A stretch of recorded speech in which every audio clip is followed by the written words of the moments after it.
Dobrý den, dámy. Good afternoon, ladies and gentlemen. Let me welcome you to the press conference after a meeting of the Prime Minister of the Czech Republic and NATO Secretary General, Mr. Mark Rutte. And first, let me ask Prime Minister Fiala. Good afternoon, ladies and gentlemen. It gives me a great pleasure to have the opportunity to welcome NATO Secretary General Mark Rutte in Prague. And I also should say that the Czech Republic, and we have been proud of that for 25 years, a NATO member nation, and our NATO membership is one of the key pillars of security and freedom of our citizens, and is ever gaining on importance. We are a staunch ally, standing side by side to our NATO allies, and for NATO to be strong, unified, and able to face any threats. With Mark, with NATO Secretary General, we had an online summit just a while ago of the Coalition of Willing in Paris, which marked which sort of impacted on our programs, but it was an important online meeting, and I should say there is a complete consensus that we need to continue our intensive help to Ukraine in order to be able to defend itself and continue the pressure on Russia and to create conditions for a fair and enduring peace. And in order to achieve peace, and there is also a strong consensus on that, there must be robust security guarantees which would deter Russia from further aggression. The Czech Republic has actively assisted in NATO endeavors, NATO operations. The Czech Armed Forces service members help protect the eastern flank in Lithuania, Latvia, and in Slovakia. And we have a very successful ammunition initiative, which testifies to the fact that even smaller nations can play a strong role and to contribute to European security. And we will continue this initiative, and I'm very proud that during my tenure as the Prime Minister, the Czech Republic changed from sort of a free rider or fair dodger into an ally that is reliable and the one that meets its commitments. We want to continue this avenue, and we will increase our GDP percentage to 3% by 2030, and then 5% by 2035. And the draft national budget, which we will approve soon, we have 2.35% for the next year. Defense investments also reflect strongly in the modernization of our armed forces. We decided on F-35 fighters, artillery systems, infantry fighting vehicles, helicopters, radars, and it was just yesterday that the government endorsed the Leopard 2A 8 tanks, and our defense investments not only increase our security, but it also strengthens our economy, creating new jobs, and so it profits everybody. And we are able to cover the whole production chain from nitrocellulose up to black powder.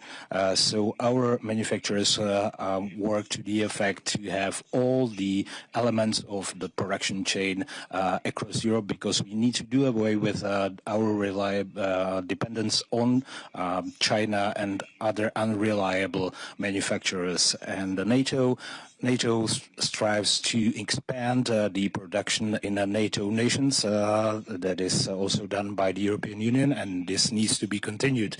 As I mentioned, the Czech Ammunition Initiative, I should also say clearly that we will abide our promise that we will deliver to Ukraine at least the same quantity of ammunition pieces or munitions.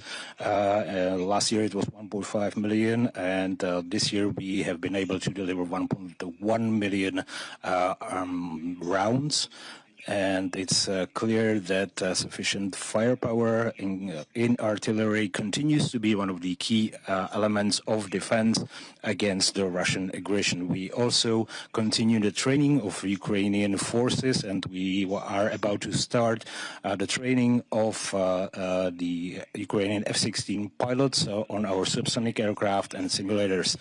This is just very shortly, since we have this time pressure. I would like to thank Mark, to NATO Secretary General, for his visit and for very forthcoming and constructive dialogue we have had. Thank you very much. Dear Petr, it's a pleasure to see you again, and now in Prague today. Czechia is a staunch and a reliable ally. You make very important contributions to NATO's deterrence and defense. You have a strong defense industry, and this is crucial. I gave a speech just this morning on how vital it is that we step up our production efforts, and Czechia is playing an important role here. You contribute to NATO's forward land forces. You have participated in NATO's policing mission, air policing mission, and the list of your contributions goes on. But the bottom line is that Czechia knows what it means to stand by your allies, and your NATO allies stand with you. Our unity is essential and always has been. And given the threats we face, it is as important today as ever. When allied leaders met for the NATO summit in The Hague, they came together around the threats that we face, including from Russia, which we all know is not only a challenge today, but for the long term. So we need to be strong, and that requires investment, which is why we all agreed on a new defense investment plan.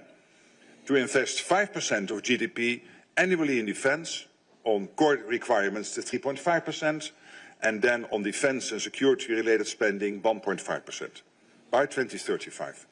Ensuring that we meet our individual and our collective obligations to our shared security. Czechia is already spending more than 2%, and I was so happy to hear that you now really have that credible path, that each year defense spending will increase to reach the 3% in 2030 and then beyond. And I'm grateful really for your work and your leadership here. And all allies, of course, need to do their part. Czechia is also a staunch supporter of Ukraine. Since Russia launched its full-scale invasion in 2022, you played a significant role in providing military aid to Ukraine. The Czech-led ammunition initiative has been a resounding success. I want to thank you for that. As you said, in 2024 alone, 1.5 million shells were delivered thanks to your leadership, and this is absolutely supporting NATO's effort to keep Ukraine as strong as possible in the fight now and tomorrow, hopefully leading, of course, to a peace deal. What's more, Czech personnel contribute to NATO's mission to provide security assistance and training for Ukraine, and SETU, that's our command, our joint command in Wiesbaden, and I welcome your offer to contribute to support NSETU's logistical efforts in Eastern Europe. And you're also working with Ukraine to train their pilots. So all of this is making a real difference for Ukraine's security and therefore for our collective security. Of course, we're all pushing for an end to Russia's war against Ukraine and a just and lasting peace. And indeed, we just participated in a video conference with European and Canadian colleagues.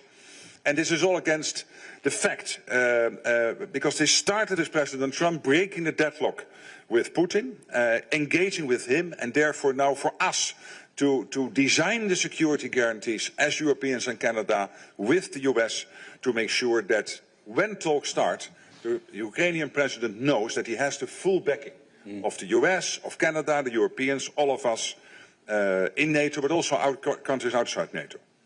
And of course, knowing that the prime foundation for all of this will be the Ukraine's armed forces itself. So you will have these Ukrainian armed forces as strong as possible, and on top of that, these security guarantees. And finally, mid-July, the American president decided to again have a massive flow of non-lethal and lethal weapons into Ukraine, paid for by NATO allies. So that scheme is now working.